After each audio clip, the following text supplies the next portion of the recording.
as you were just talking about that idea of the instant conversion with the credit cards, I'm curious if you're following this trend around the world of these lightning to fiat payments. So I was just in Kenya using an app called Tando, which is just, it was amazing, where I could pay my cab driver, I could pay my restaurant bill, whatever it was, using their M-Pesa system.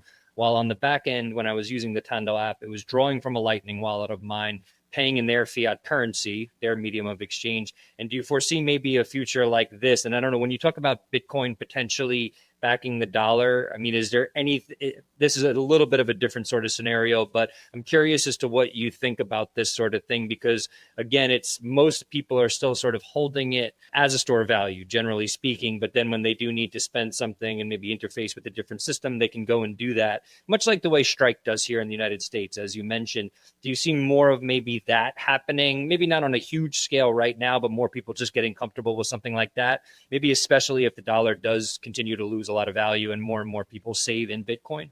Yeah, I think, look, I mean, M-Pesa is such an interesting story for those who aren't familiar with it. It's basically this now fairly old technology, several decades, where the invention of cell phones, a lot of Africans would say, hey, they figured out this very sort of dumb phone, text-based way to exchange money on this M-Pesa network. And now that network was a way of basically of leapfrogging the fact that you didn't have the banking infrastructure, which has been really great for Kenya and Tanzania and some of those other countries in East Africa.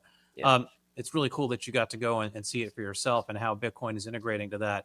You know, I think it's in a sense disappointing, or it's a little. I feel a little jealous that people in other countries get to use a lot of that technology before we do. But I think we're blessed in certain ways too in the United States, having an incredible innovation ecosystem that's powering a lot of this stuff. Yeah, I think that's a perfect way to put it. Yeah, I would recommend to people, if you are curious to see how this technology is developing, though, something like going to the African Bitcoin conference, because there's comparable technology being built all over Africa. It's being built in Latin America as well. And it's just really amazing to see the sort of innovative solutions that help people solve these everyday problems. That people aren't arguing that the whole world needs to be put on a Bitcoin standard.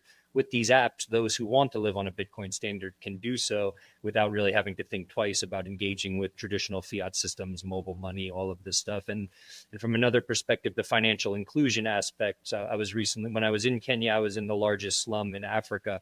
And in that slum, you have a lot of refugees, and the refugees can't actually get digital IDs, which would allow them to take part in the mobile money economy. So they're all using on the back end their Lightning wallet and then interfacing as vendors or whatever they're doing with this. So I think, that financial inclusion narrative that, again, Alex Gladstein brings up a lot, it's tremendous. And it also does this really special thing to people. You see a lot of parents now planning for their children where they weren't doing that before, because they've actually seen this idea of their savings or their purchasing power go up over time.